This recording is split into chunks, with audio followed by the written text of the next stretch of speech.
8:35 p.m.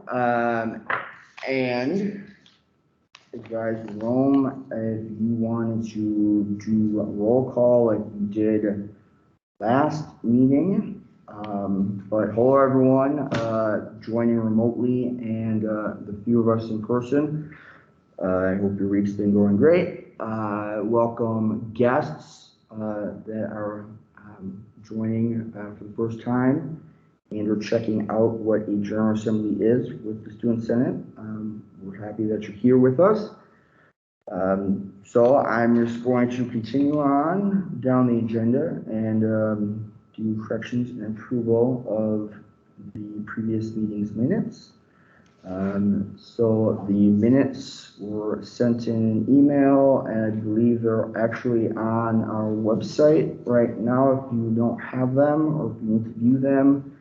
And doing my best to keep an eye on the screens and everything and what's going on.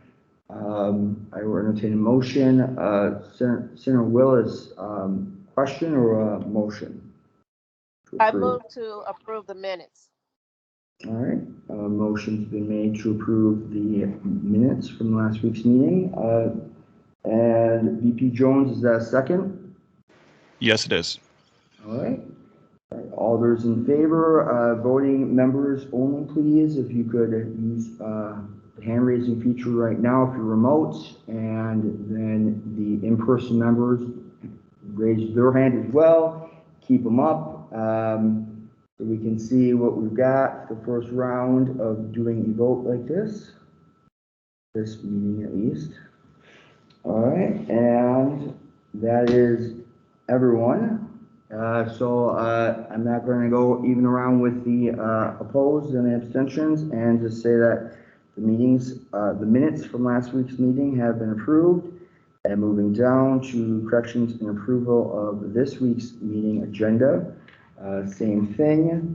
Senator Ciardelli, is that a motion to approve or question? That was just a motion to approve. Forgot to put my hand down. All right. Well then, I'm going to say that motion's been made by Senator Ciardelli to approve. Senator Willis, is that a second?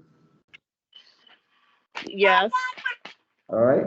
Then same thing, all those in favor, voting members, if you can use the hand raising feature now, keep them up. In-person members also do the same and keep them up.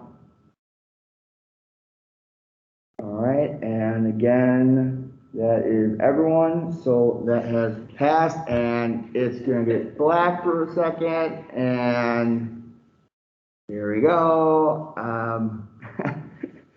So to continue, that has been approved. The agenda for tonight has been approved. So moving on, and if that happens again, I'm just going to say apologies in advance. Yeah. All right. So moving on, public comments. Renee Alfano, Student Life Director, is here to give us a virtual one-card presentation. So Renee, if you would please be so kind. Yeah, I'm just going to move up here so I can see better, if you don't mind. Thank you. Hello, everyone. It's good to see you. My name's Renee Alfano. If I haven't met you yet, I think I've met most of you. I'm the Director of Student Life. And Ellie's going to pull up my presentation.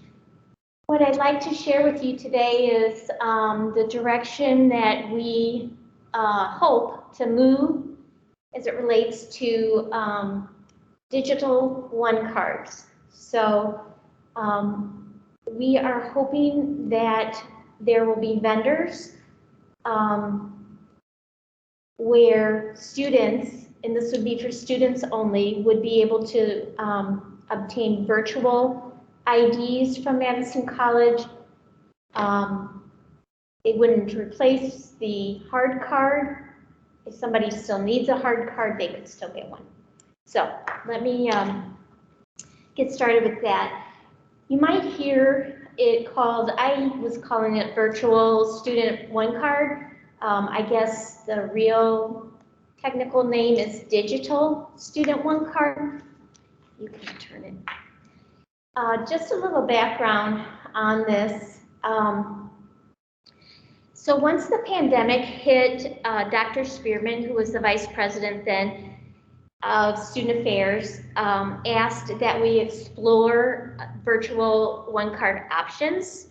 We are not able to, we're trying to minimize touch basically, and we have it down to about one step, and that's the signature.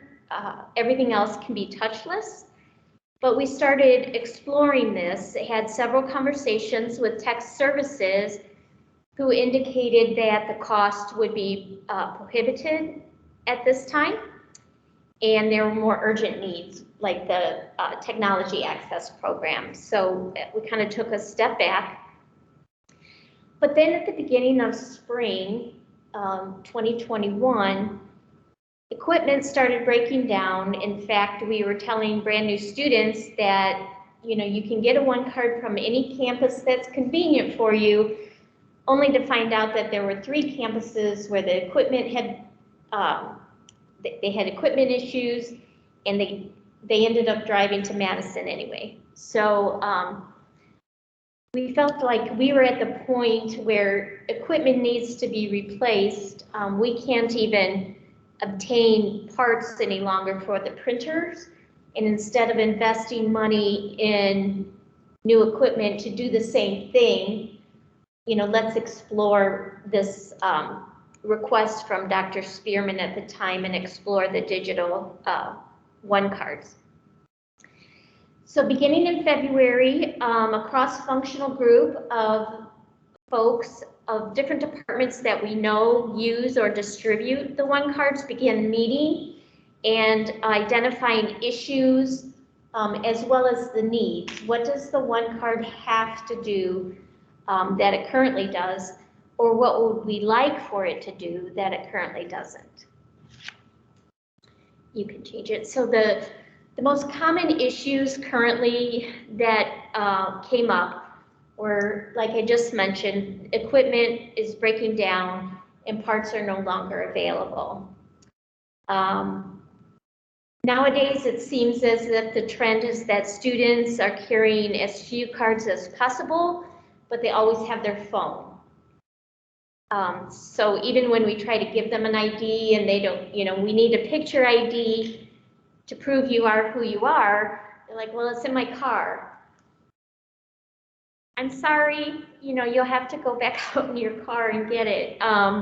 We can't prove you are who you are without a picture ID. So that's always awkward and uncomfortable. Currently, students must go to a campus to obtain their one card, and this would allow students, regardless of where they live, the ability to obtain student IDs. So if they live out of state and are taking online courses, or they're out of the country and they need an ID, they would be able to obtain one.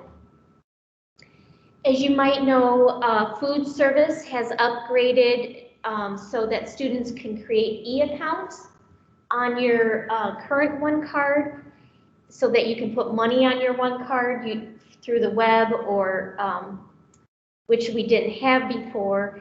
And so it feels as if it's a good time to upgrade our process as well, knowing that whatever is chosen, whatever vendor is chosen, those two systems will have to talk to each other. It'll be less time consuming for some campuses, since processing one cards is an add-on. So for folks at the regionals, at Commercial Avenue, doing a one card is taking someone away from the front desk to go to a separate area to do a one card, so, and they don't always have somebody available because it's, especially at the start of the semester. So this would be less time consuming for some of those campuses as well. And then we know that there's still a need for students to have the hard card. Some of the programs use that, in the health area, they have to wear the hard card on their scrubs, or they have a different need for the actual hard card. And so we would continue to provide that, although probably in very limited locations. Okay. So as we started talking about what would our requirements be for the one card,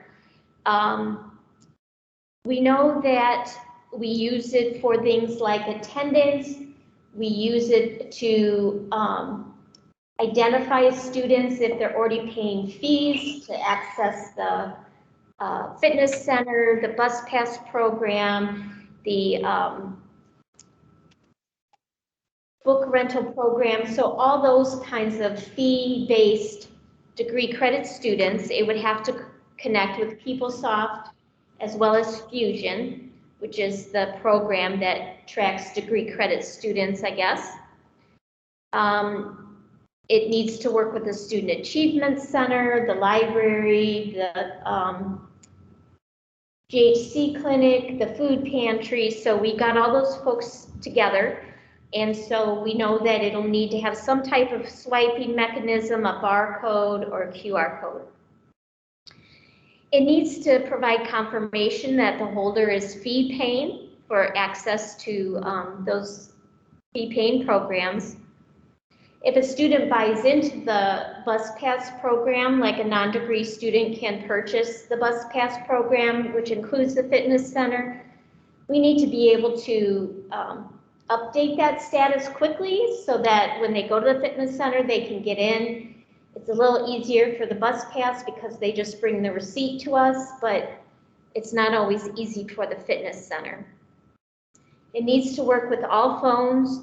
It needs to include a photo, and the phone, it can't be static where someone could just do a screenshot and use it for testing, for example, or something like that. So there's got to be that kind of security involved. It needs to be NFC compatible where students can just tap and pay like you can in the vending machines and things like that.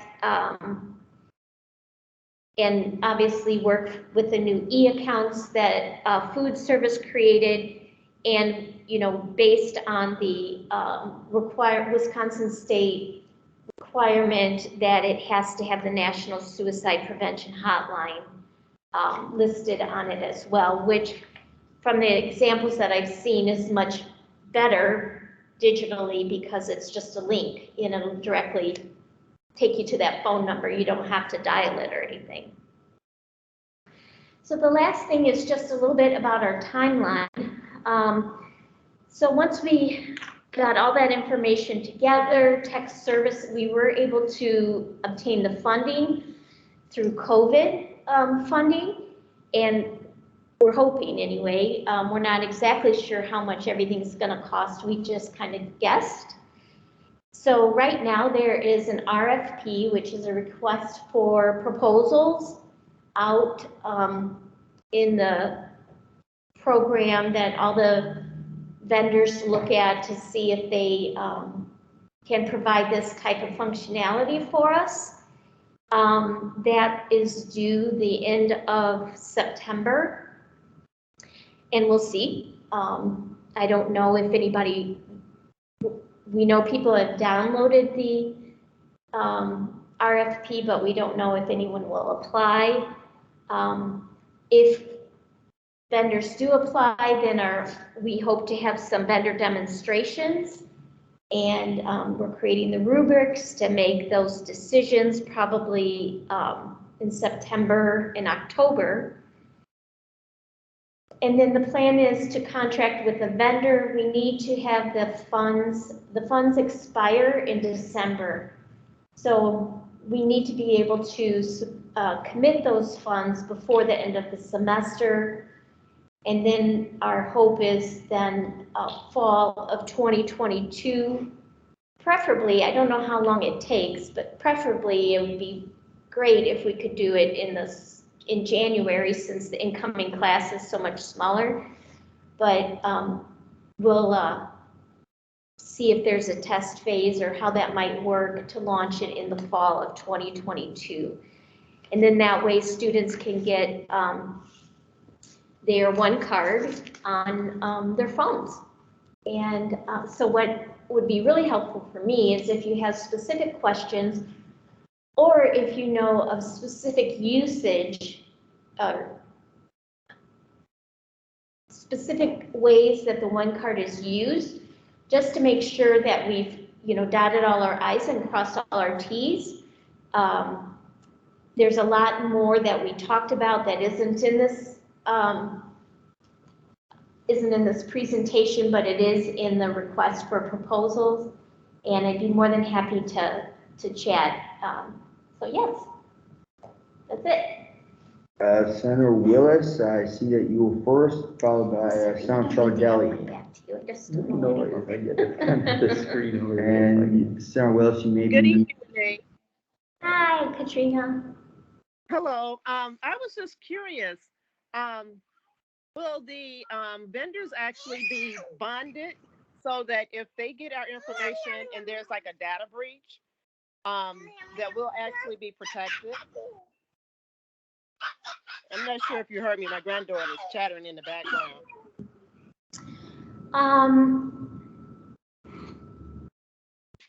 Well, let me ask the question this way. Are there any plans to potentially have some kind of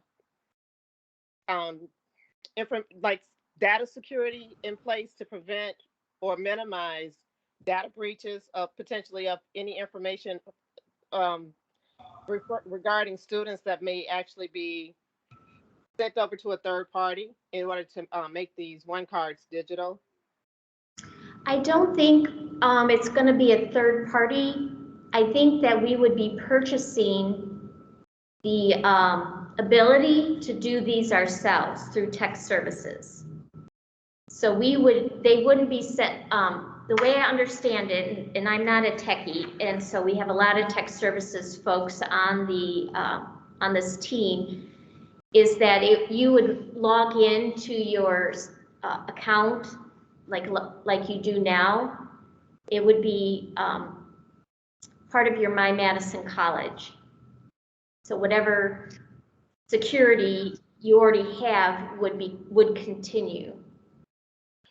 Perfect. Thank you so much.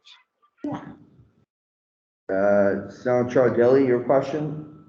Yeah, so I guess I have one question, but I'll still follow up with Senator Willis's point. Great point, Senator Willis.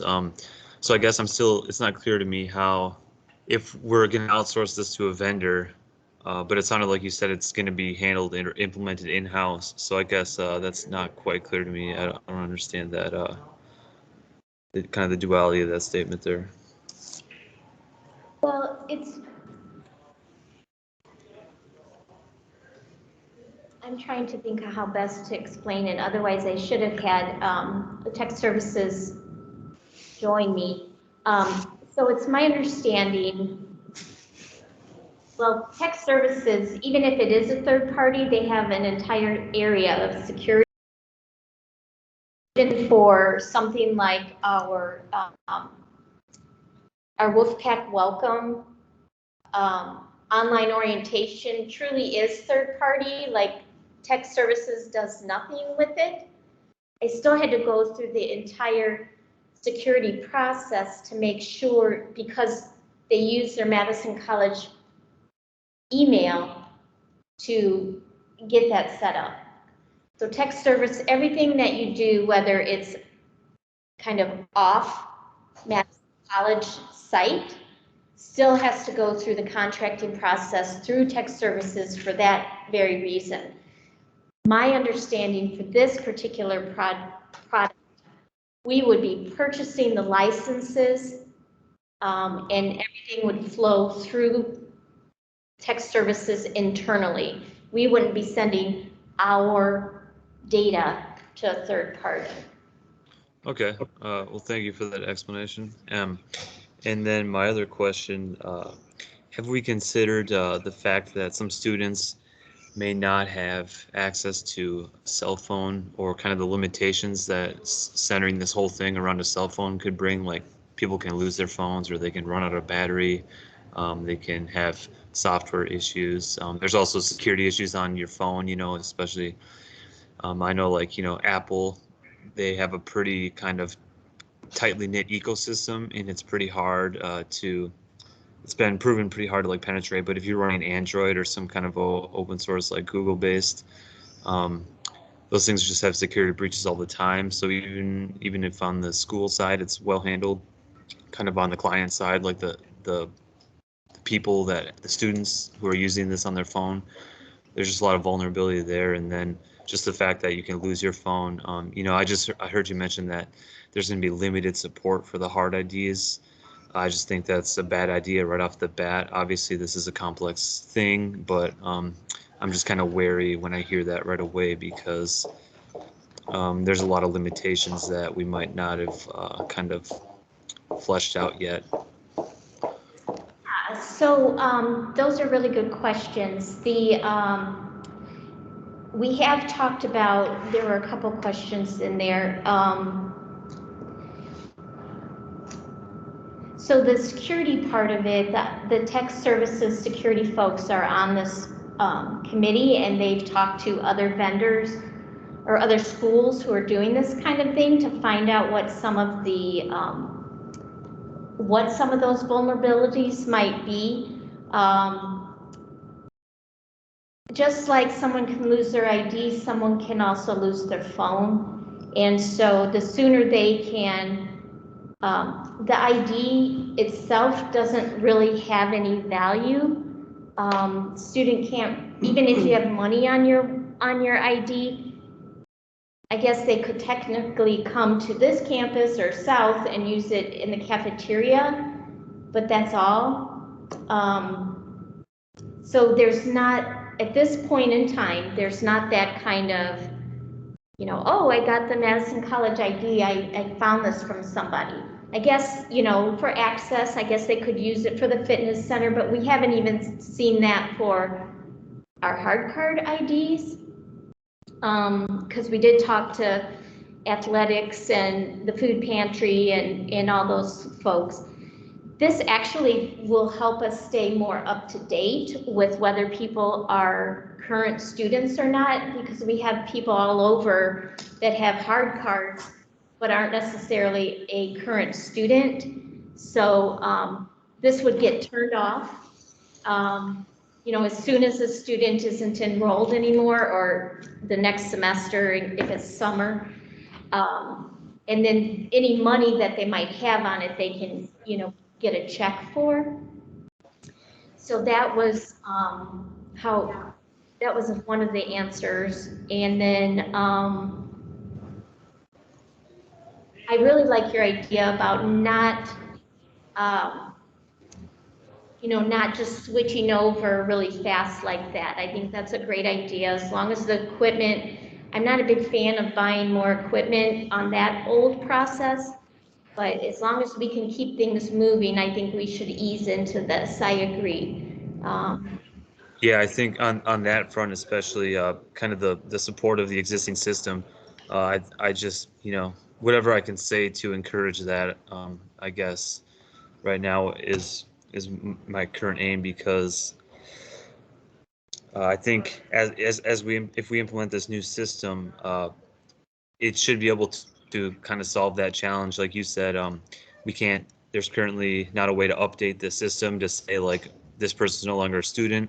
I mean, if we have the capabilities in place to handle this new thing coming along, then right alongside it, we should be able to do the same things behind the scenes and say, oh, this ID is void now. Like when someone scans a void ID, if the new technology is going to check something in real time in a database to see if the access is valid or not, we should be able to do that with a hard card or a phone. And it shouldn't really matter. Coming from, I was a computer programmer for 4 years. I got a bachelor's in computer science. I understand the implementation of this kind of technology well enough. But yeah, so I think there should be no problem to kind of support the existing system and even enhance it alongside these changes if they do come. And I would really encourage that, as much as as much as I might be able to, because you know, some people might not have phones. Some people could lose them. You know, same goes with a card, but a card can't run out of batteries. A phone can. Yeah. And there's also some people can't afford, you know, phones are becoming more and more expensive. Smartphones, you know, it's like if you don't have the contract or et cetera, it's like, you know, $1,000 out of pocket. You lose a phone, maybe you can't afford to replace it for a while, and you have to go with a brick phone, you know, like a simple, you know, $40 phone. So a lot of people, you know, and some people prefer that anyway because of, you know, certain security risks and digital footprint. You know, there's kind of like a little bit of a backlash right now to the internet centric culture and data, and people are kind of trying to divest from that a little bit. So like I don't think it's good to go full speed ahead in that direction, because there's problems that have come up in the past, and there's bound to be problems that are coming up in the future, you know, like Equifax, et cetera. Some of these biggest credit companies in the nation have just had massive data breaches and leaks, giving their information to you know, criminals in the country and out of the country, basically allowing that to get into their hands. So yeah, I don't know, just a lot of things to think about there. The legacy system, you know, it doesn't really carry those risks, and that's a strong benefit of it. And I think we should continue to support that going forward as much as we can. Thank you. And just one other, to your point, is that we'll still have the hard cards because employees, because of the key access on their cards, we still will be doing employee hard cards.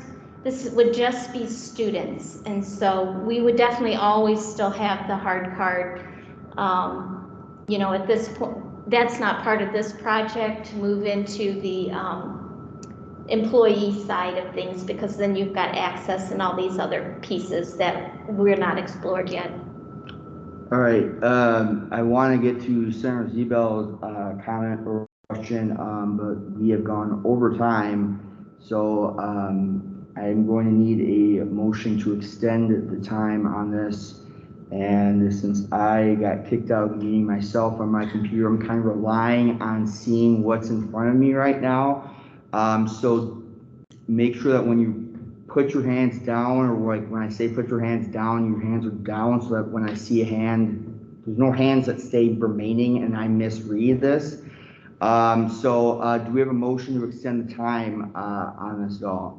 VP Jones, is that a motion? So moved for 3 minutes. All right, and all those in favor, use the hand raising feature now and in person, keep your hands up.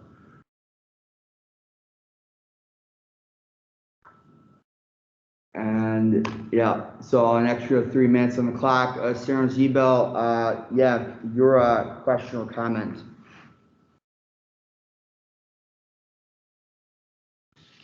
And you're muted, buddy. My bad. So, Renee, you said that you can get a physical 1-card copy still, right? Yeah. For students? Yeah, so I guess, Joe, to help you clear mind that, you were talking about vulnerabilities of moving to an online space. Somebody could walk past you with an RFID scanner and take your card right out of your pocket like that if you had a physical one. So no matter what, you're not going to be able to stop somebody from breaking in if they wanted to breach data type of thing. So I like how we're going more virtual, but I'd still like to see the 1-card still around for those facts that everyone else did bring up, you know, caught breaking phone or something like that. At least they have a physical copy with them instead of a digital. But I like the moving forward with digital, because that's how we are going in society. And being on the IT with the policies and looking at that, I know that we are going way deeper and strengthening them to the T from things trying to get breached and things. So I know that with technology expanding, our security is expanding with it. So those problems are not as worrisome as you think they are. But other than that, I like the idea. And Senator Shockey, your question? Yeah, well, first a comment. I like the idea a lot too. I think the virtual card would be beneficial. I think other schools do that too. I think maybe Madison, UW-Madison does that as well. But I'm just curious, as far as the hard copies go, instead of getting machines for all colleges, if you just got one for a single college, could a card be mailed to someone, or could they upload a photo themselves? Just to save, I'm thinking if there's a student in Watertown that wants a one card, instead of coming all the way here, would it be able to be mailed to them? And then that would also reduce the amount of machines you'd have to purchase. That's a good question. We do that now for employees. They can get their picture taken wherever. The cameras aren't the issue, it's the printers. So, you know, can those be printed somewhere else and then mailed in the future? I think we've even talked about, can we take the camera, you know, if there's a class that needs the hard cards to wear, can we just take the camera to the class and get them all done instead of them, you know, trying to get here or to whatever campus it is? So I think there's some really good opportunities there, because of course, once we're there, we're always talking about student life on campus, but we haven't gotten there yet. But I think those are great ideas. Thank you. VP Jones?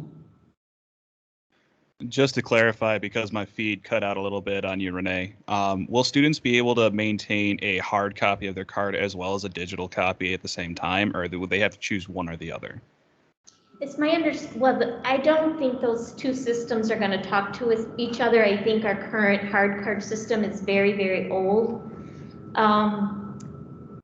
And so, yeah, I think they can have either or both or whatever they need at the time.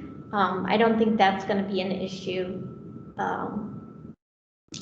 But the plan is to continue with the hard cards for sure. But if we could make it easier for people to, you know, to get their signature and their photo for the hard card, that's something I don't know how we would do that virtually, but I'm sure there's a way. Sounds good. Thank you. And I see the 3 minutes is up, so I will end my turn there. All right, again, we need a motion to extend this, or if not, I would say, or I ask if there is a motion. There is no motion though, to direct all questions to Renee, and she will obviously route them in the right areas to get them answered for you. But do we have an extension, another motion to extend the time, or are we good for right now? Senator Chardelli, is that a motion?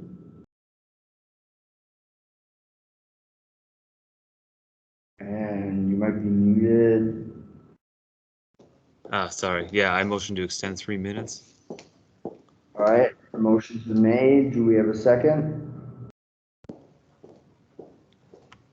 Now, again, I'm doing my best to see if there's any hands raised on that side of the screen. I do not see any hands raised, so I will say then, thank you, Renee, and that will be the end of that discussion for now. I really appreciate the presentation. Thank you, and everybody. look forward to it. More development in that. So with that being said, moving on, officer and committee reports, executive council report, and I did actually write a small thing so that I could not forget to say something. All right, we didn't get a chance to cover everything. We were kind of battling, trying to have quorum and have everyone actually at the table to talk virtually, so speaking. But we did approve some remote attendance requests. And this meeting took place yesterday. I should just point that out. And I guess the biggest thing that we talked about was the question about office hours. I had brought up at the end of the last GA that office hours would resume, which they have resumed, but usually prior to the pandemic, you had to do one office hour in-house or at the Senate office versus you could do another office hour out. That's where the in and the out comes in on the Excel office hours log. When the pandemic started, we obviously created a virtual office, and we decided to allow the virtual in-house to exist. And the conversation or discussion of topic was to allow that to continue to happen and to go on, which everyone was in favor for. And the only other big part of that discussion was that Advisor Rome will probably be reaching, well, she will be reaching out to every senator and seeing when they can be available to be in the virtual office so that we can have coverage of a virtual office hours for if students want to speak to one of us and, you know, off campus, so to say. So other than that, though, there wasn't really much else discussed. Probably was, but I'm probably forgetting some of that. But that concludes my report, and I will move on with saying Admin Finance Committee is currently vacant for now. Legislative and Rules Committee, VP Labella, did you have a report for us? Just that we have our first meeting scheduled for September 16th, and we're going to meet weekly from there after that. Fantastic. And moving down, looks like VP Yildiz is not with us.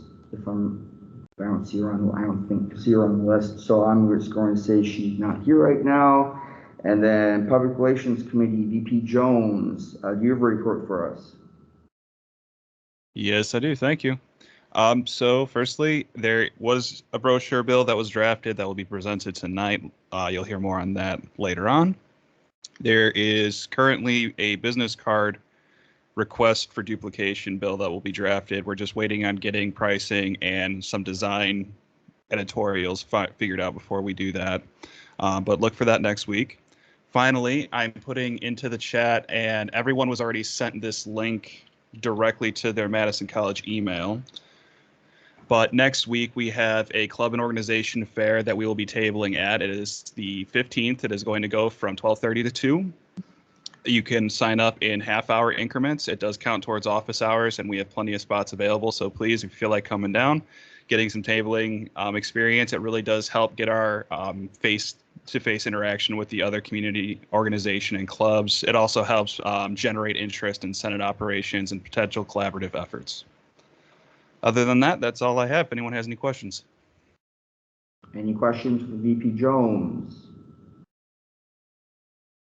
All right, thank you, VP Jones. Thank you. Moving down to special reports, advisory report with Advisor Rome. Thank you. So first, hopefully you saw in the general chat for Student Senate that stipends weren't able to be processed until the next pay period. I apologize for that, but out of my control of getting somebody to sign it last week who was out of the office unexpectedly. What was his name? Oh, next week, there's a whole sort of welcome week series of programming. Many of those are happening on regional campuses, and many are happening virtually and at Direct. So if you don't already have Wolfpack Connect, get it, and check out the events that are happening, planned by Student Life, and of course the lights are going to go off on. All right, stand up. So check that out. It would be great to see senators participating in those events. I know that President Green and Senator Jackie are planning to go to Watertown. That's back on, so I'll give you more details, the two of you. But if anyone else has the availability to go to some of the regional campuses for their Campus Fun Days next week, those were in the sign up that President Green created for Wolfpack Welcomes.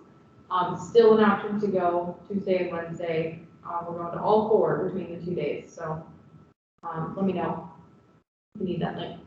And then just finally, with so many people participating virtually, I would love to see more of your faces. We have you up on the screen over here. So if I think in order to better participate in the meeting, if you're not in a place this week, I hope that in the future, you can be in a place where you can fully participate, and I think that involves having video on if you're able to do that. I think it will make for a better meeting, and we'll feel like more of a group and a team. So I would love to see that. And then again, if you have not submitted a request to participate in the meetings virtually, feel free to send that to me and President Green to review. The exec team meets on Monday. So we'll hopefully be able to make decisions then. If it comes in after Monday, maybe need to have a special vote or something, but ideally before Monday. So I also wanted to just recognize we have a guest, Imani. Welcome to the meeting. I saw you were here earlier, but this is one of the students who was interested in joining the Student Senate, found us through either the tabling or Wolfpack Welcome, I can't remember, but we're happy you're here. Definitely, certainly. Does that conclude your report? It does. Awesome. All right, and then moving on, Student Activities Board, currently vacant at the moment. Racial Equity Committee, Senator Klinski, do you have a report for us at the moment, since VP Yildiz is not, your other co-chair is not with us tonight? I do not have a report to give at this time. Me and I are still in the works of setting up a formal time to meet with each other, and we'll go from there. All right, thank you very much. Student Engagement and Outreach Committee is currently vacant. Textbook Affordability Committee, President Green and Senator Shockey. Do you want to just give an update? Yeah, it has. I don't think it's changed much since. Yeah. Since we haven't met since last meeting, but we are still currently researching other colleges' textbook rental programs for ideas to implement and improve our program here at Madison College. So. And meet next Monday. Yeah. Yep, and we do meet next Monday. Awesome. And Public Safety Committee, Senator Willis, do you have a report for us? No report. And then moving on, Regional and Metros Campus reports. Reedsburg is currently vacant. Watertown is currently vacant. Portage is currently vacant. Fort Atkinson is currently vacant. And Goodman South, Senator Virgil, it could not be here, and I do not believe that she passed on a report at this time. So I'm going to move on with that as well. And then College Assembly and Council reports. College Assembly, Senator Ciardelli, do you have a report for us? Yes, I do. We had a College Assembly meeting yesterday. I believe the last update I gave you guys was also touch upon a work group for basically pay, like stipend versus hourly pay, etc. Haven't had any more meetings on that front, so that's still pending. No progress on that. But otherwise, in the College Assembly meeting yesterday, we spent most of the time discussing a new effort called Achieving the Dream. It's like a third-party kind of organization or service. We're going to partner with them, and it's basically going to help us achieve education equity. We're already taking steps, obviously, to do that, but this is hopefully supposed to accelerate that and make it even more of a fulfilled result. Giving access to education to kind of all the people who don't currently have as much access as would be ideal. So that was kind of the focus of yesterday's meeting. That's all I have. I don't know if President Green has anything else, but feel free to supplement that. If I had anything to add, I would look at Rise Rome and say it was a very packed, with a lot to explain. So if you have a better way of explaining what that exactly achieving the dream is, in a way that would make it very straight to the point. Sure. Yeah. So Achieving the Dream, like Senator Ciardelli said, is an outside organization that works with a lot of technical and community colleges to help them to identify gaps and areas for improvement to help different underrepresented populations to be more successful. So they provide resources and coaches while we provide and create some like working teams to review data and set some goals, basically. I think that's how I would summarize it. Yeah. It's complicated though. Yeah, VP Jones? I was just curious, does this service cost anything? Is this a nonprofit doing this just charitably? And is there any information regarding the working relationship between us and Achieving the Dream? I've just never heard of the organization, so that's new to me. To my knowledge, yeah, it's like a organization. We're gonna hire people in-house, and I think there's also payment to this other organization, and then there's also stipends that have been instituted to facilitate even more.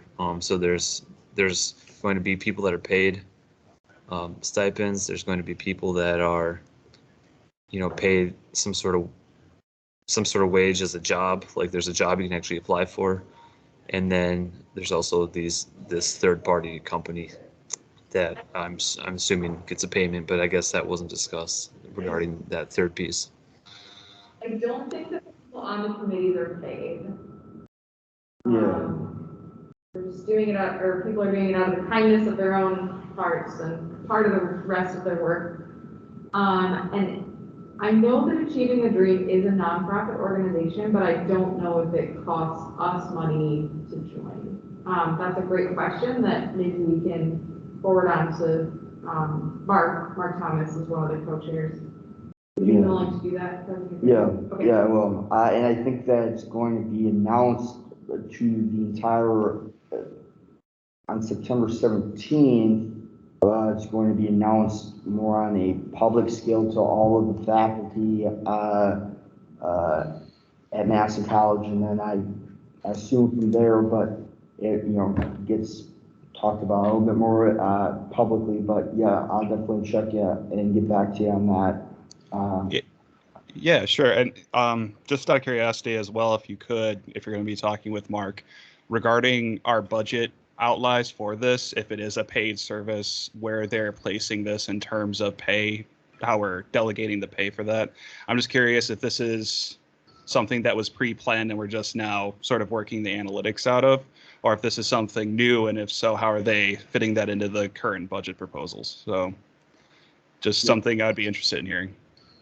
Good points. And we'll definitely get back to you on that. All right, cool. I'm gonna say that concludes your report, Sarah Chardelli, since we kind of helped teamed up, on that.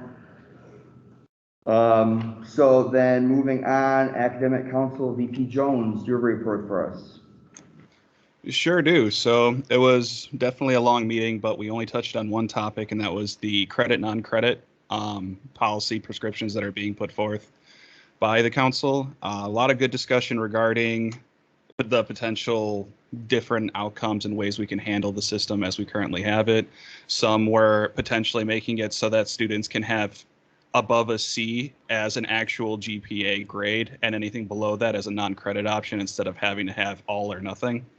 There were some concerns about how the non-credit status would affect the completion percentage for financial aid students as compared to a withdrawal.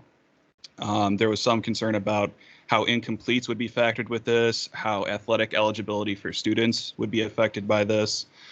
So a lot of good questions, a lot of things we'll have to touch back on for our next meeting. But this is probably going to be the biggest subject matter that we deal with going forward. So there'll definitely be updates to come. Other than that, that concludes my report.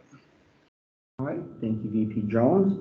Moving down, Diversity and Community Relations Counselor, Sarah Klonskinski.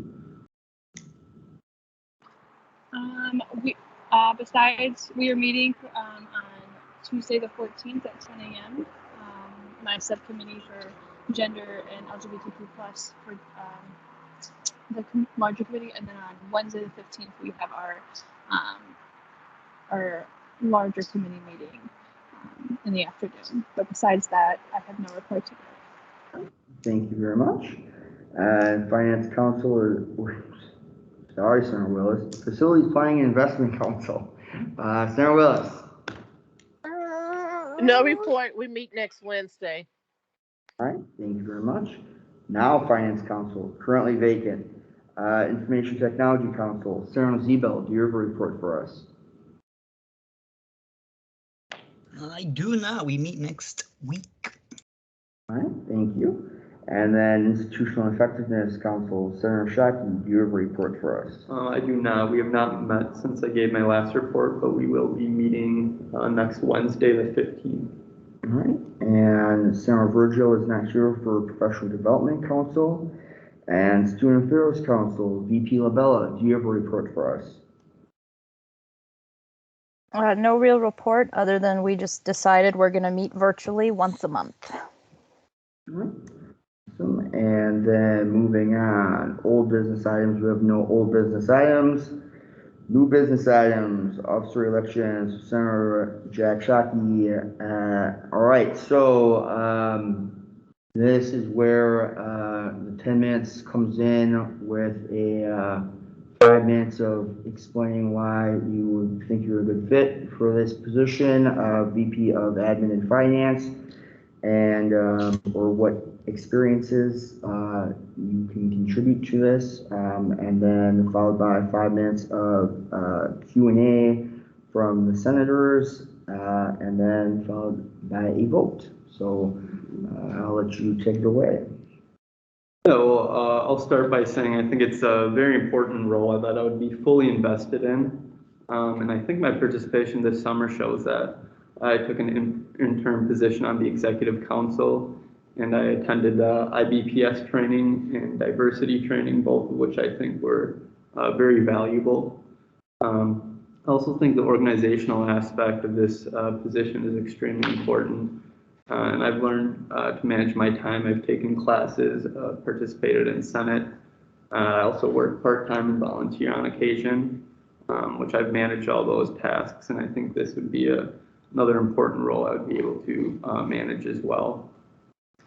As far as the administrative responsibilities, I understand them very well. I think experiences at other colleges I attended, as well as many of the classes that I've taken here, have equipped me to be able to do those tasks. I've written memos, drafts, worked with Microsoft and Excel frequently, and I think also communication in general. I've learned throughout many of the courses I've taken. So I think all those are very transferable skills, and I think they would help me in this role. And I'm also willing to continue to learn, and when I encounter challenges, I'm willing to hear everyone's ideas and think of new ways of solving them. So I think all those things would help me and would benefit me in this role. All right, so then Q&A. Anyone have any questions? Shockey and VP Labella.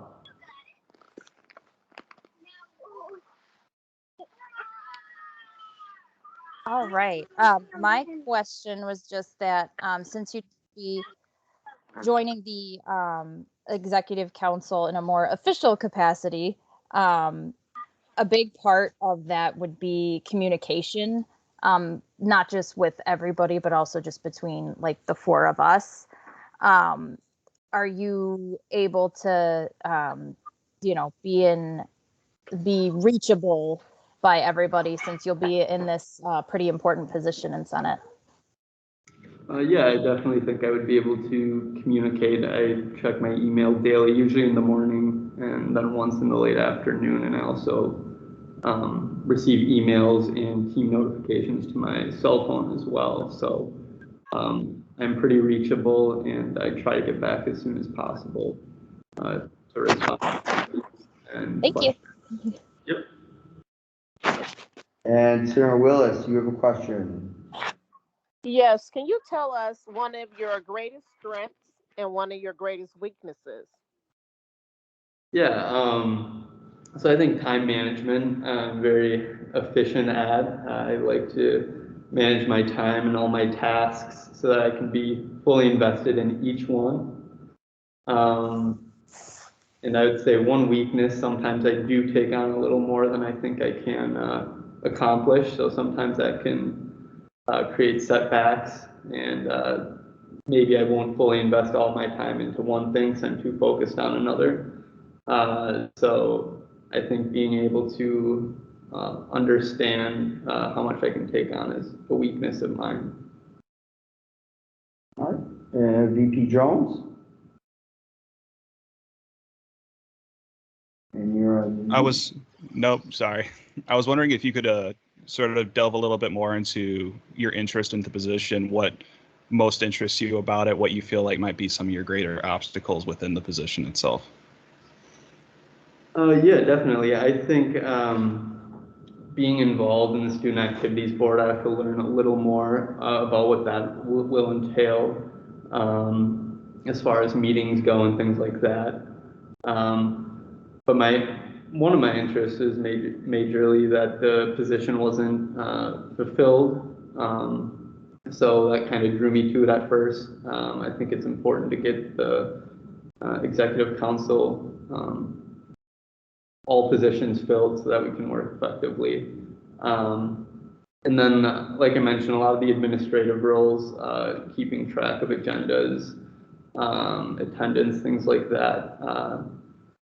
The program I'm in currently, we write create a lot of documents and memos and things like that. So I think those types of writing kind of transfers over to some of the tasks that I would be taking on if I were in this position. Awesome. Okay, thank you. And Senator Willis, did your hand went back up? Did you have another question?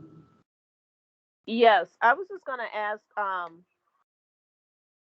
do you handle when you hit one of your weak points, or if you need help? How comfortable are you requesting assistance and then accepting constructive criticism?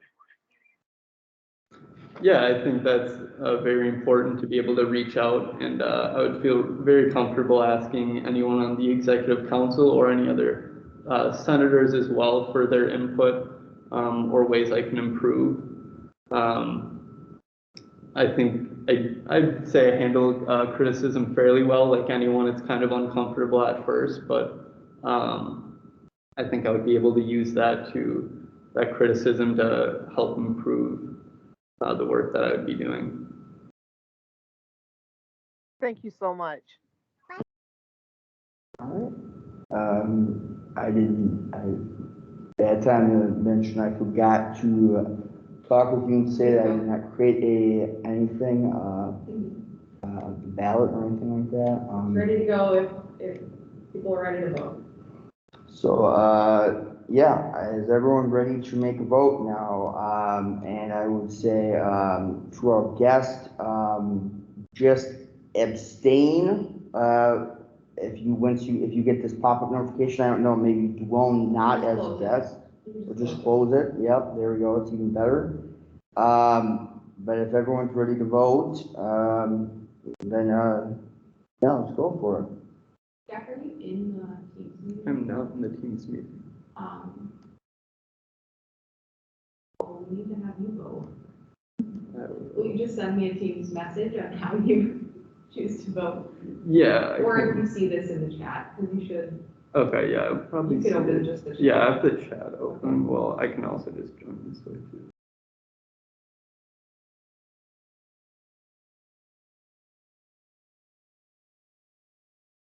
Oh, I'm in the, yep, that's my bad. GA.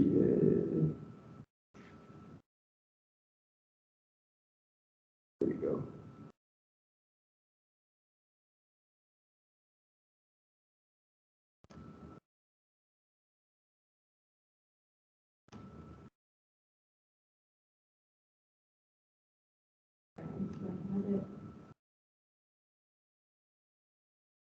Not show right away.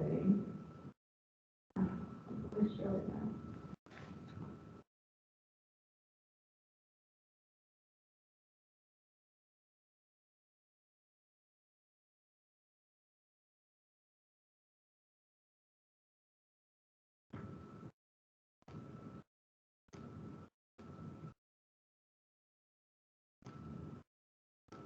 Is it not pop? Can't see the responses.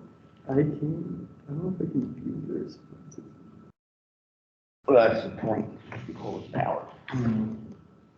They didn't want people to be able to see it as they were deciding how they were going to vote, but.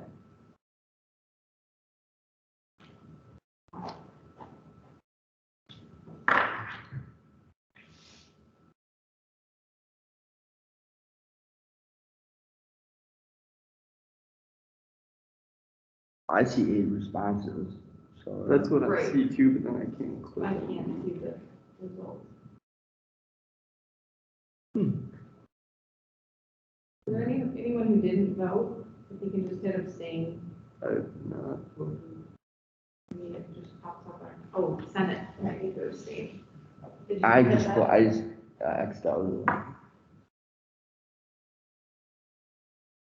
Clearly I need to do that differently in the future.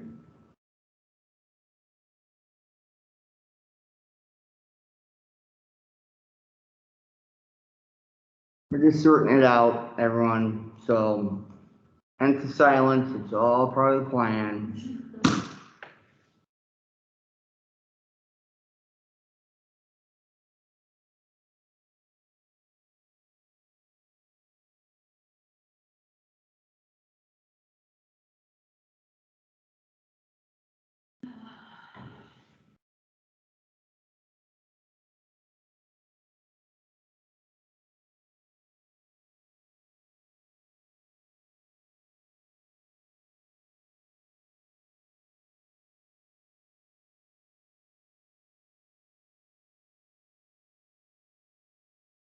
Sorry, we're gonna have to do it again. Not problems, all part of the process, right?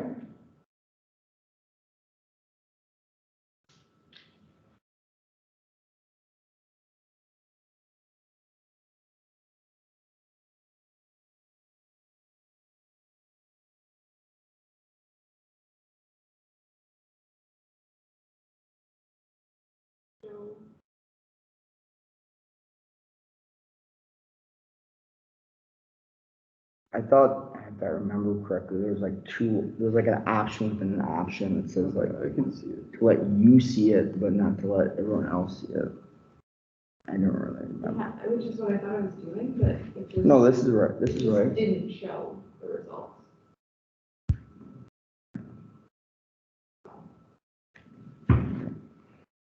All right, sorry, everybody, and thank you for your patience.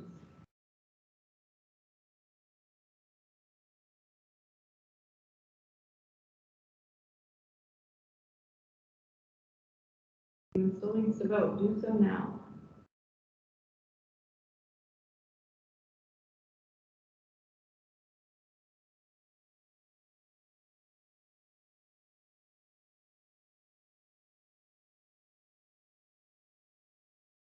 Seven voting members. Okay, we're gonna call it good. Congratulations. Thank you. Sorry for the Congratulations. wait. Woo! I can see all the virtual clapping, there we go, going on. Awesome. Then we can move on and go to Bill 002, duplication request with VP Jones. Take it away. I made a mistake, VP Labella. Just read minus what I had in my mind. VP Jones, take it away. Sure thing. I'm going to attempt to share my screen here, so bear with me just one moment. No problem. I did send out the... Is everyone able to see this? Yeah. Okay. I did send this out in the email, but it was a bit last minute, so I figured I would just present it directly. Reading from the top. Senate Bill number 2 to allocate $200 for the duplication cost of 500 informational brochures. Senator Zebel and Vice President Jones introduced the following legislation drafted on their own recognition. A bill, formal motion to allocate $200 for the duplication cost of 500 informational brochures. Whereas a robust and diverse membership on the Student Senate allows for a more complete form of representation of the Madison College student body, and handout informational materials increases the efficacy of recruiting new senators, and having an accurate and aesthetically pleasing informational materials presents a more professional public image for the Student Senate. Be it enacted by the Student Senate of Madison College assembled that the Madison College Student Senate will allocate $200 for the duplication cost of 500 brochures. Right. And any discussion on this? I cannot be, no, it's all right. Not VP Jones, not anybody, you should say. What was that? I'm sorry. You're breaking up. You just can't see everything on, Advisor Rome's fixing that issue. Okay. Nobody has hands up though. Cool. So as this is, again, a roll call vote, and I'm not gonna make that same mistake as I did last time, as the first time with back and forth. I would say VP Labella, it is in your responsibilities to do the roll call vote. I don't know. Do you have the list in front of you? I know the last time I added in all the names for the first for Bill 1. Can I make a recommendation? Go for it, VP Jones. Since we're recording the meeting and I, for whatever reason, I didn't have the roster saved on the voting register right now, can we just verbally acknowledge our vote when we take roll, and then we can look at the video recording and fill out the report after the fact, just to make it easier logistically for everyone right now? Yes, that sounds fine with me. So VP Labella.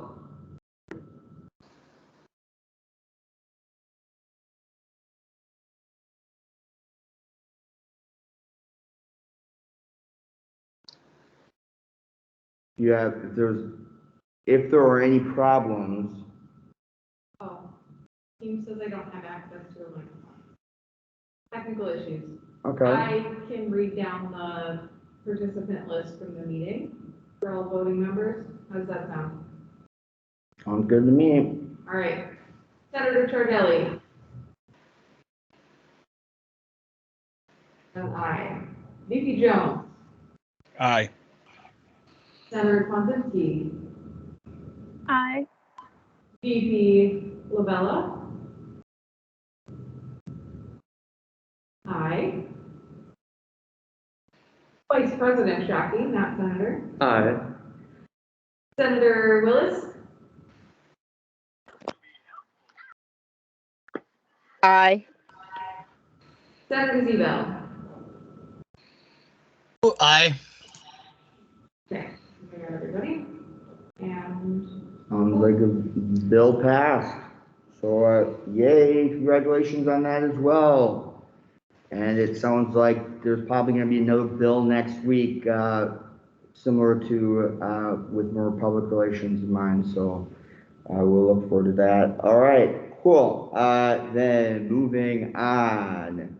Non-business housekeeping items, we do not have any, and then announcements, like I brought up in my report a little bit, for the executive council, All-Stars did start back up this week, and they will continue on out, and we will let you know if something changes. But they're due 11:59 p.m. every Sunday, so please make sure you're being logged in the All-Stars log, and then check Teams and your emails for any notifications from either Advisor Rome, or the E-Team. And before anybody tries to make a motion or do any adjourning, I want to give anybody an opportunity to say any last thing that they've got to say. With all the technical difficulties and everything included, I just want to make sure we get that out there prior to, because once that motion gets made, we are going straight towards the door and we're getting, so does anyone have anything to say? Now's the time to say it. And I would say, feel free to openly say it. You not have to raise a hand because I cannot tell whose hand is adjourning for a meeting and whose hand is maybe with a question. So if anyone has anything to say, now is the chance to say it. And I'll give it, President Green, can you do me a favor and clarify? Did you just say that the office hours logs are due at 9 p.m. on Sunday? 11:59 p.m. on Sunday. Okay, Yeah. thank you so much. No problem. Anybody else? Any other questions? All right. Yeah, I guess that's not a question, but a comment. But if you guys can just send me your reports after this or by Friday, so I can get them up, that'd be perfect. Otherwise, I got to listen to the minutes, and sometimes with the muffled face masks, it's kind of hard to hear, and I don't want to miss something. So just write those reports up, send them to me, and boom. If not, I'll just try my best, and if I miss something, it's on you. Very good, though, to include, though, Senator Zebel, this is good moments as to why we have opportunities to speak. Anybody else? VP LaBella, is that a question or is that a motion?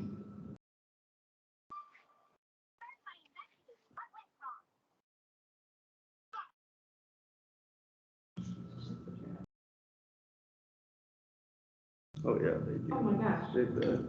we completely skipped the oath of office. That's why I went over and, let's I have it, I'm rusty. I do not have it with, hi, everyone. Hold on a second. I am able to read the oath if we are doing it. All right, then let's go for it. She will read the lines. You will just say yes. All right. Cool. You can take it away, VP LaBella. All right. Do you solemnly swear to do your civic duty, to serve your college, your community, and most importantly, your fellow students in a democratic fashion, that you will treat all people equally and fairly, that you will strive to create a student senate which is welcoming to everyone, that you will protect and defend the rights of all students, that you will listen, speak out, and act in ways which will empower all students, and that you will carry out all of these tasks to the best of your ability? I do. All right. All right. And all right. So now congratulations goes around, and we have it for the record.